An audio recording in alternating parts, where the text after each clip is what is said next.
Hello दोस्तों, क्या हाल चाल। मस्त होंगे एंड ज़बरदस्त होंगे। ठीक है। देखिए, हम क्लास स्टार्ट किए थे 11th जीव विज्ञान का हिंदी मीडियम। तो हम बहुत सारी चीज़ें क्या होता है, कोशिका जीवन की इकाई 3 से 4 लेक्चर हम ख़त्म कर चुके थे। ठीक। यदि उसे आप नहीं देखें तो वहाँ से हमारे चैनल पर जाकर आप आराम से देख सकते हैं। ठीक है। और आज हम स्टार्ट किए हैं प्रोकैरियोटिक और यूकैरियोटिक में अंतर क्या है इसके बारे में हम पढ़ेंगे। ठीक, differentiate between prokaryotic and eukaryotic cell. ठीक है। प्रोकैरियोटिक यूकैरियोटिक सेल के बारे में आप देखेंगे इसमें क्या क्या चीज़ होता है, क्या क्या डिफरेंस है। ये सबसे ज़्यादा मोस्ट यानी सबसे ज़्यादा क्वेश्चन पूछा जाता है इससे। यानी मान लेते हैं प्रोकैरियोटिक पूछ दिया तो हमें प्रोकैरियोटिक यूकैरियोटिक में अंतर रहेगा तो कर लेंगे।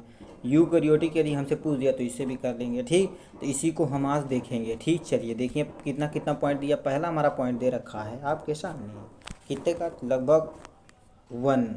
ठीक, थोड़ा सा हम इसे पतला कर लिया जाता है। ठीक है, चलिए यहाँ से थोड़ा सा देखिए क्या कर रहा है भाई। देखिए आपका साइज यानी क्या होता है, प्रोकैरियोटिक कोशिका 1 से लेकर 10 माइक्रोमीटर तक हो सकती है और यूकैरियोटिक कोशिका 1 माइक्रोमीटर से लेकर 100 माइक्रोमीटर तक हो सकती है। ठीक, ये पहला पॉइंट साइज के बारे में था। दूसरा पॉइंट क्या दिया है, कोशिका भित्ति, जिसे हम क्या कहते हैं, सेल वॉल बोलते हैं। ठीक, सेल वॉल बोलते हैं। देखिए पहला हमारा देखिए सेल, ये वाला पॉइंट देखिएगा। ठीक, ये वाला पॉइंट देखिएगा, क्या दिया, सेलुलोज इसमें नहीं होता है। मतलब प्रोकैरियोटिक में कोई भी सेलुलोज नहीं होता है। यह अमीनो अम्ल, देखिए क्या दिया, यह अमीनो अम्ल शर्करा तथा म्यूरामिक अम्ल की बनी होती है। ठीक। और दूसरा नीली हरी शैवाल में कोई यानी नीली हरी शैवाल में कोशिका भित्ति किसकी बनी होती है, सेलुलोज की बनी होती है। ठीक, सिंपल से समझिए, प्रोकैरियोटिक में कोई भी सेल वॉल नहीं पाया जाता है। यदि पाया जाएगा तो अमीनो अम्ल यानी अमीनो शर्करा रहेगा और म्यूरामिक अम्ल रहेगा कि बनी रहती है। और जो नीले हरे शैवाल रहते हैं उसमें यानी कोशिका भित्ति किसकी बनी होती है, सेलुलोज की बनी होती है। ठीक, ये पॉइंट समझ में आया। और यहाँ से हमें ये दे रखा है इसके रिस्पेक्ट में, यूकैरियोटिक कोशिका, प्राणी प्राणी कोशिकाओं में कोई भी कोशिका भित्ति देखने को नहीं मिलती है। यानी कोशिका भित्ति नहीं मिलती है। कोशिका भित्ति और प्लांट सेल में यानी पादप कोशिका में ये कोशिका भित्ति किसकी बनी होती है, सेलुलोज की बनी होती है, जो एक प्लांट सेल का करेक्टर है। ठीक, ये 2 पॉइंट था। तीसरा पॉइंट क्या दिया है, कैप्सूल। ठीक, कैप्सूल क्या होता है, ये मान लेते हैं सेल, सेल के ऊपर क्या होता है, ये मान लेते हैं एक हमारा क्या होता है, ऐसे हार्ड कवरिंग बनाते हैं जिसे हम क्या बोलते हैं, कैप्सूल बोलते हैं। ठीक, ये कैप्सूल किसमें पाया जाता है इसके बारे में बताया जाएगा। ठीक, कैप्सूल म्यूको पॉलीसेकेराइड का बना होता है, म्यूको पॉलीसेकेराइड का बना होता है ये प्रोकैरियोटिक में, मगर यूकैरियोटिक में कोई भी कैप्सूल देखने को नहीं मिलता है। ठीक, ये तीसरा पॉइंट। और चौथा पॉइंट हमें क्या दिया है, कोशिका द्रव्य। कोशिका द्रव्य क्या होता है, स्ट्रीम गति नहीं होती। इसके मतलब स्ट्रीम गति नहीं होती है और इंडोसाइटोसिस और एक्जोसाइटोसिस यानी साइटोसिस भी देखने को नहीं मिलता है। इंडोसाइटोसिस मतलब, साइटोसिस मतलब क्या होता है, खा जाना।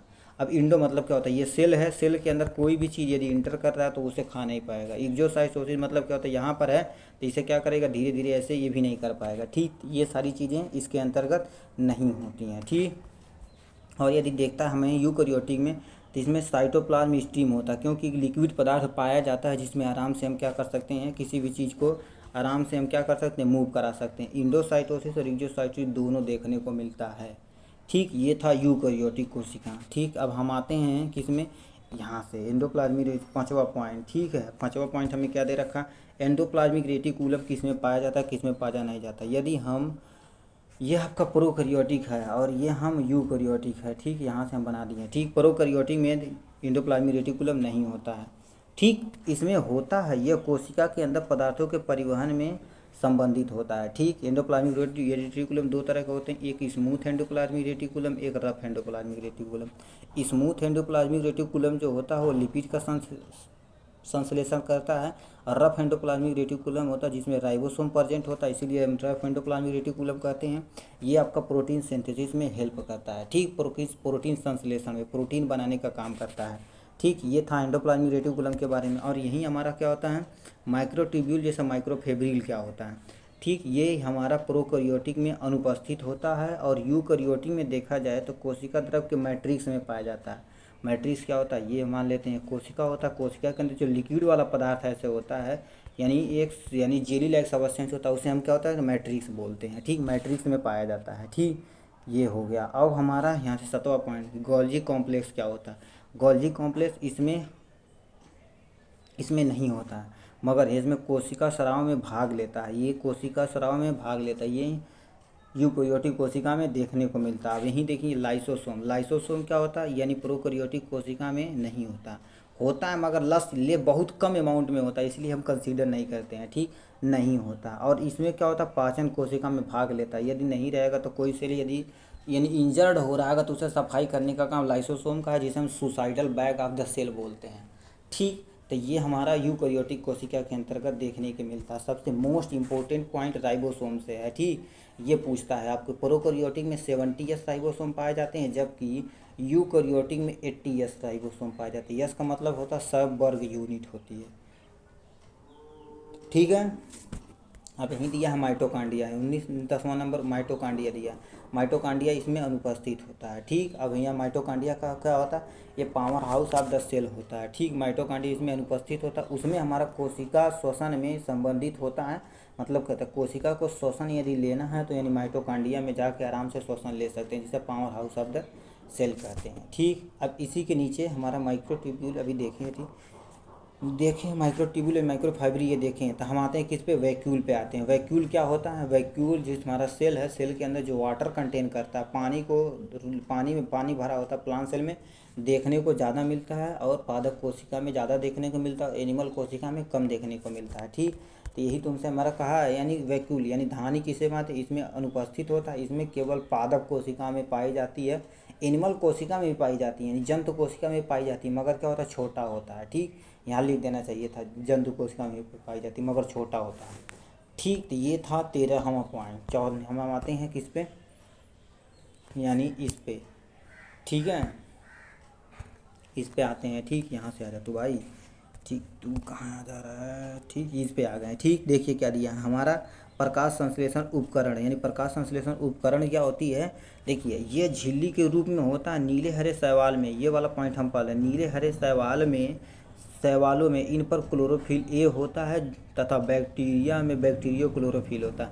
मतलब कोई शैवाल है तो उसमें क्लोरोफिल ए के फॉर्म में पाया जाता है, और यदि लोअर ऑर्गेनिज्म बैक्टीरिया हो तो उसमें बैक्टीरियो क्लोरोफिल पाया जाता है, जो प्रकाश संश्लेषण आराम से कर सकता है, ठीक। मगर हम देखते हैं पादप कोशिका में, पादप कोशिका में देखा जाए, पादप कोशिका में देखा जाए इसके बारे में, देखो इसमें क्लोरोप्लास्ट होता है, जो क्लोरोप्लास्ट में क्लोरोफिल ए क्लोरोफिल बी होता है, जो आपका प्रकाश संश्लेषण में हेल्प करता है, ठीक। ये था आपका 13वां नंबर पॉइंट। 14वां नंबर पॉइंट क्या पूछा है हमसे, 14वां नंबर हमसे पूछ दिया, तू इरेज हो जा। केंद्रक झिल्ली, जिसे हम क्या होता है, न्यूक्लियर मेम्ब्रेन बोलते हैं, न्यूक्लियस की, ये न्यूक्लियस है, न्यूक्लियस के ऊपर ऐसे एक मेम्ब्रेन होती है जिसे हम न्यूक्लियर मेम्ब्रेन कहते हैं। ये हमारा प्रोकैरियोटिक कोशिका में नहीं होता है और यानी यूकैरियोटिक कोशिका में देखने को मिलता है। इसी के आधार पर प्रोकैरियोटिक यूकैरियोटिक को तो बांटा गया है न्यूक्लियस के आधार पर, ठीक। ये था। अब यानी न्यूक्लियोप्लाज्मा क्या होता है, न्यूक्लियोप्लाज्मा आप आते हैं, ठीक। न्यूक्लियोप्लाज्मा क्या होता है, ये आपका न्यूक्लियस, न्यूक्लियस के अंदर जितना भी लिक्विड वाला पार्ट है तो क्या होता है, न्यूक्लियोप्लाज्मा कहलाता है, ठीक है। न्यूक्लियोप्लाज्म इसमें किस में देखने को मिलता है, किस में नहीं, इसे देख लेते हैं, ठीक है। तू इरेज हो जा बाबू, ठीक। देखिए कर दिया, कोशिका द्रव में अलग विभिन्नित नहीं होता, यानी इसमें ना के बराबर कोशिका यानी आपका न्यूक्लियोप्लाज्म पाया जाता है, ठीक। इसमें देखिए कोशिका विभिन्न न्यूक्लियोप्लाज्म मेम्ब्रेन के द्वारा अलग अलग देखा जा सकता है, ठीक। ये पॉइंट हो गया, ठीक। अब हमसे यहाँ से गुणसूत्र के बारे में आ जाते हैं, ठीक है। गुणसूत्र के बारे में आते हैं जिसे हम क्रोमोसोम कहते हैं। प्रत्येक कोशिका में केवल एक चक्रीय गुणसूत्र होते हैं, यह केवल डीएनए का बना होता है और हिस्टोन प्रोटीन नहीं होती। मतलब यहाँ पर मान लेते हैं ये क्या है, आपका डीएनए है। डीएनए में क्या होता है, ऐसे जो इसे यहाँ बीड लाइक स्ट्रक्चर होता है जिसे हम हिस्टोन प्रोटीन कहते हैं, इसमें देखने को हिस्टोन प्रोटीन नहीं मिलता, किसमें, प्रोकैरियोटिक कोशिका में। बट यूकैरियोटिक कोशिका में आपका, यूकैरियोटिक कोशिका जो हो गई, प्रत्येक कोशिकाओं में एक से अधिक गुणसूत्र होते हैं और डीएनए में क्षारीय हिस्टोन प्रोटीन का बना होता है, ठीक। हिस्टोन प्रोटीन होता है, इसलिए क्या होता है, यानी यूकैरियोटिक का कैरेक्टर है, ठीक। ये था गुणसूत्र के बारे में, जिसे हम क्रोमोसोम के बारे में बोलते हैं, ठीक है। अब यहीं हम केंद्रक के बारे में देख लेते हैं, ठीक। केंद्रक गुणसूत्र न्यूक्लियोलाइड क्षेत्र में स्थित होता है और केंद्रक इसमें नहीं होता। देखिए इसमें केंद्रक नहीं होता है, और हमारा गुणसूत्र केंद्रक में उपस्थित होता है, गुणसूत्र केंद्रक में उपस्थित होता है। कहाँ होता है गुणसूत्र, न्यूक्लियस जब पढ़ेंगे तो उसमें क्रोमैटिन होता है, और हमारा क्रोमैटिन जब थ्रेड लाइक स्ट्रक्चर जब हमारा कंडेंस होता है यानी धागे नुमा होता है तो वो क्या हो जाता है, जो कंडेंस होकर बनाता है तो उसे हम क्रोमोसोम बोलते हैं, जिसे हम गुणसूत्र बोलते हैं। ये हमारा न्यूक्लियस में उपस्थित होता है। ठीक, उसके बाद हमारा आ जाते हैं फ्लैजला।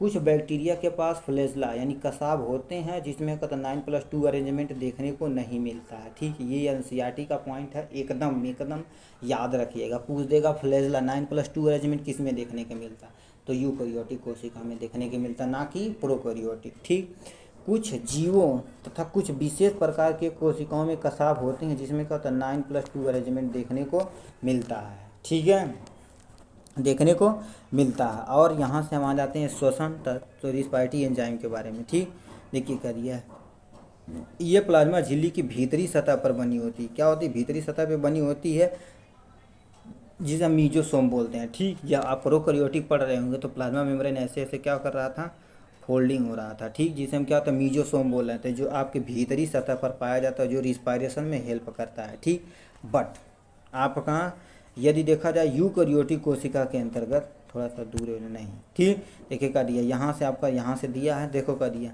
इसमें श्वसन एंजाइम माइटोकांड्रिया में ही बंद रहता है। माइटोकांड्रिया, मान लेते हैं हम ऑक्सीजन ले रहे हैं, O2 ले रहे हैं, तो हमारे शरीर के बाहर से क्या हो जाता है, कार्बन डाइऑक्साइड आता है। तो ये कार्बन कहाँ से आता है, कार्बन ही हमारा क्या होता है, माइटोकांड्रिया से आता है। ठीक, ये था आपका प्रोकैरियोटिक और यूकैरियोटिक कोशिका में अंतर। अब यहाँ से देख लेते हैं थोड़ा सा हम प्रोकैरियोटिक और यूकैरियोटिक का एग्जाम्पल। देखिए प्रोकैरियोटिक हम ऊपर ले जाते हैं आपको, ठीक, जिससे आप आराम से देख सकें। ठीक, ये फिर प्रोकैरियोटिक और यूकैरियोटिक। प्रोकैरियोटिक का एग्जाम्पल आप लिख सकते हैं बैक्टीरिया। ठीक, आपका बैक्टीरिया लिख दीजिएगा। ठीक, अब लिखते चलिए देगा, नीला हरा शैवाल है, नीली हरी शैवाल आप लिख लीजिएगा। और एक सबसे मोस्ट इम्पोर्टेंट, जिसे हम क्या बोलते हैं, माइकोप्लाज्मा। क्या बोलते हैं, माइकोप्लाज्मा। ये किसका, प्रोकैरियोटिक का एग्जाम्पल है। इसे हम, यानी दूसरा नाम क्या होता है, PPLO भी होता है, जो सबसे छोटा कोशिका माना जाता है। ठीक, ये था प्रोकैरियोटिक का एग्जाम्पल। अब यूकैरियोटिक में हम देख लेते हैं। यूकैरियोटिक में आपके कौन आ जाएंगे, प्रोटोजोआ आ जाएंगे। कौन आ जाएंगे, प्रोटोजोआ आ जाएंगे, प्रोटोजोआ आ जाएंगे, शैवाल आ जाएंगे। ठीक, शैवाल आ गए। उसके बाद हमारा यानी एनिमल, यहाँ पर जो एनिमल वगैरह होते हैं, प्लांट होते हैं, सब यानी यूकैरियोटिक के अंतर्गत आप लिख दीजिएगा। ठीक, यहाँ से शैवाल हो गए। ठीक, शैवाल। ये थे एग्जाम्पल प्रोकैरियोटिक और यूकैरियोटिक के एग्जाम्पल हैं। ठीक, अब कोई दिक्कत रहेगा तो बताइएगा। ठीक, ये था आपका प्रोकैरियोटिक और यूकैरियोटिक का एक छोटा सा लेक्चर। ठीक, मिलेंगे हम इसी के साथ नेक्स्ट लेक्चर में, नेक्स्ट वीडियो के साथ। ठीक है, पढ़ाई करते रहिए। All the very best. कहाँ चला गया भाई तू, यहाँ है।